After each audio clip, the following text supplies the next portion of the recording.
Hello everyone, welcome to session 14 of LTEC 654, Programming Games and Simulations. Congratulations on submitting your postmodern lemonade stand assignments.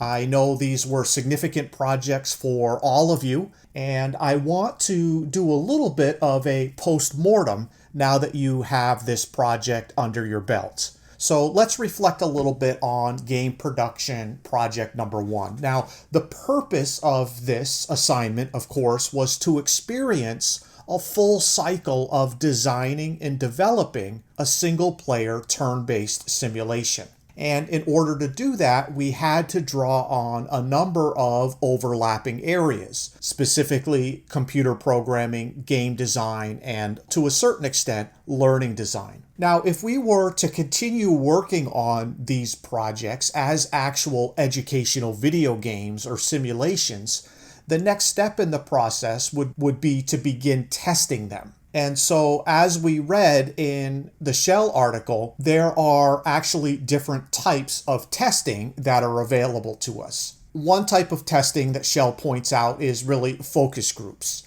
And this really actually comes before you begin designing and developing your game. And it has to do with interviewing potential players about their likes and dislikes. And it's often done to determine whether these people like a game idea that you or the game company you're working for is actually considering building. Now, another type of testing is quality assurance testing. And this type of testing really focuses on looking for bugs in the game. Now, I know all of you, while you were building and programming your games, found lots of bugs, meaning things that didn't work the way you expected them, and that is part of the game programming process. And quality assurance, importantly, has nothing to do with how enjoyable the game is to play. It's simply about the overall technical quality of the game itself. Now, another important area of testing has to do with usability testing. And usability testing is really focused on whether or not the interface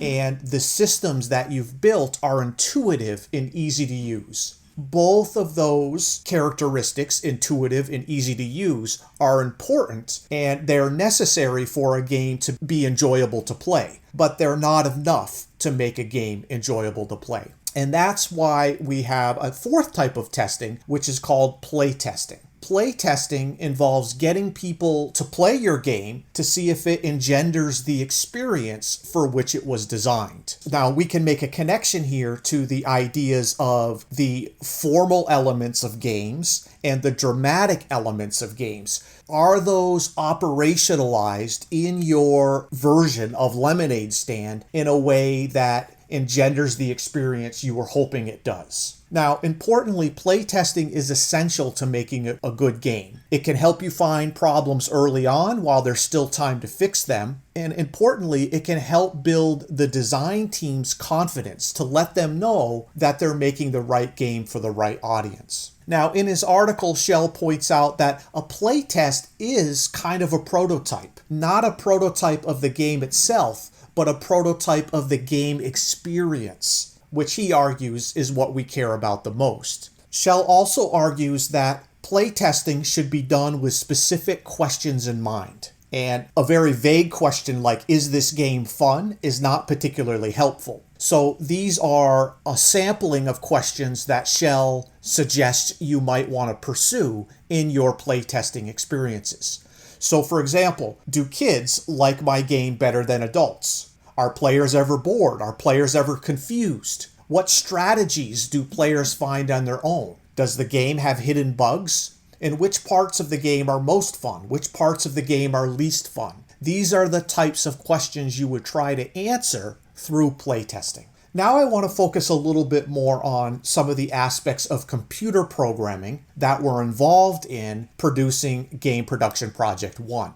I want to reflect a little bit on all of the tutorials that have been available to you. Now, if you think all the way back to the very first tutorial in week 1, that was all about installing Godot. And we've had 20 different tutorials all the way to exporting projects for Mac OS and Windows. Now, I want to point out or emphasize that what we've been learning here and practicing in the Godot engine applies beyond Godot itself. And really, these concepts and practices that we've been learning about and experimenting with are really the building blocks of computer science. And they apply to any programming language, not just to GDScript, and they apply to any programming environment, not just Godot. Now, let's make a distinction between concepts and practices. Concepts are what we need to know in order to program in Godot or some other engine or environment. Practices are what we need to do in order to program in Godot or some other environment. Now, the lemonade stand assignment was important because it prompted you to take all of the discrete concepts and practices that we've been learning about and try to organize them into some sort of cohesive whole. And that's not easy to do, and it takes practice. So I want to focus a little bit more on how what we've been learning fits into the bigger picture of computer science. So specifically, even though we haven't been using the term algorithm, we have actually been learning about algorithms in programming, which obviously is an important part of computer science. And an algorithm is just a sequence of steps designed to accomplish a specific task. It's nothing more than that. It's just think of it as instructions that you would follow in order to accomplish something. And importantly, algorithms, of course, can be translated into programs or code. And here are some of the main concepts that we haven't talked about formally, but that you probably experienced while working on your version of the lemonade stand. So obviously, you had to deal with algorithms. And these are simply, like I said, the sequence of steps designed to accomplish a specific task. And algorithms can be carried out by machines or computers and by humans. If you think about it, you probably have an algorithm for how to brush your teeth in the morning. Of course, you don't actively think about that, but there's a series of steps that you follow to accomplish the task of cleaning your teeth.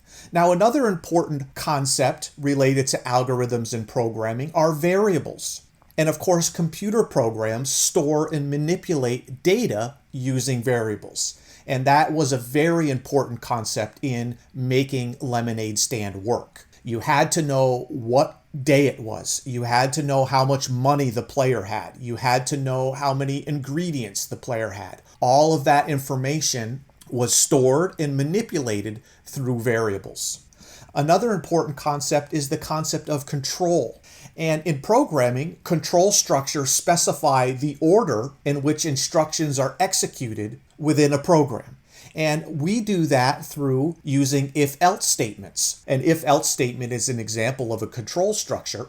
We use those to tell the program what to do and when to do it. Now, another important concept is the idea of modularity. And this involves breaking down tasks into simpler tasks and combining them to create something more complex. Now, the Lemonade Stand is a great example of this. At the surface, Lemonade Stand is a very simple simulation and/or game. But when you start programming it, it's actually quite complicated. And so we have to rely on modularity, this idea of breaking down complex tasks into simpler ones to a large degree in order to get our programs working. And then, of course, the last concept is the idea of program development. And this idea that programs are developed through a design process that is often repeated over and over again until the programmer is satisfied with the solution. And I know many of you worked in this kind of iterative fashion, slowly improving your version of the Lemonade Stand bit by bit. Now, all of this relates to the concept of computational thinking, which has been defined as the thought processes involved in expressing solutions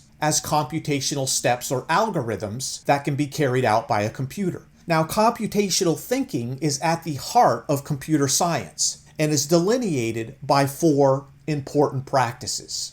Now, the first practice is recognizing and defining computational problems. And this has to do with learning how to define a programming problem, breaking it down into parts, and evaluating each part to determine what the solution should be. Now, in programming the lemonade stand, that has lots of examples of this. Think about the problem of having a money system in your lemonade stand. The lemonade that you're selling has to have a price. The player has to have a budget. There has to be a currency. And of course, when customers buy lemonade, you need some way to keep track of how much things cost and what was spent and whether there's a deficit or a surplus. All of those are examples of recognizing and defining computational problems. Now, another practice is developing and using abstractions. And as you all know, an important part of programming is identifying the common features from specific examples to create generalizations. That process is called abstraction.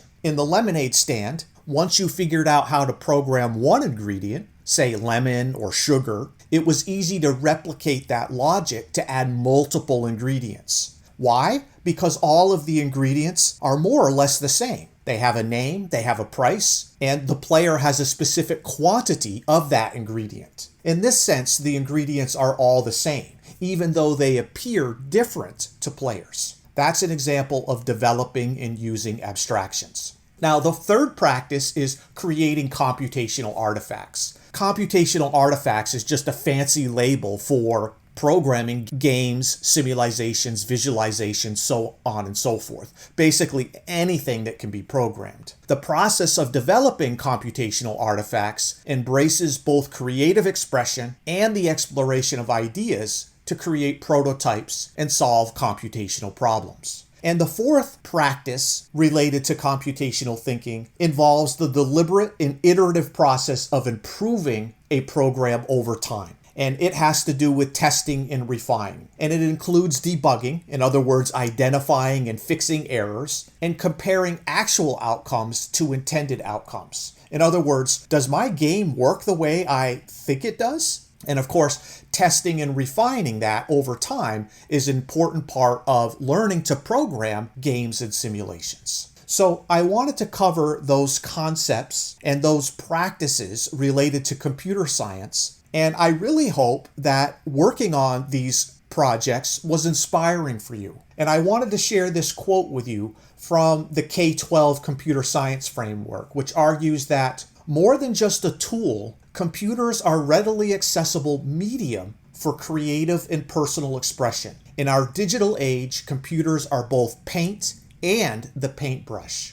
And so even though programming the lemonade stand or your version of it was hard, and I know it was difficult for the vast majority of you, I hope you were inspired by the idea and the reality that you are beginning to learn how to create something interactive in a digital space, because that's a very empowering and important takeaway from this class. Now, finally, I just want to spend a minute taking a look at the calendar. Obviously, we are in week 14, and I'm going to assign game production project number 2. And that game production project number 2 is going to be due on Monday, May 11th. So go ahead and mark your calendars. There are no details for game production project 2. It's going to be wide open. I'll elaborate a little bit more on it, but really that's all you need to know. And in the last couple of weeks, I am going to be sharing a couple of more tutorials to introduce one or two more important concepts that I want you to be familiar with before the end of the semester. Okay, everyone, we're out of time for today. Have a great week, and I'll see you in Canvas.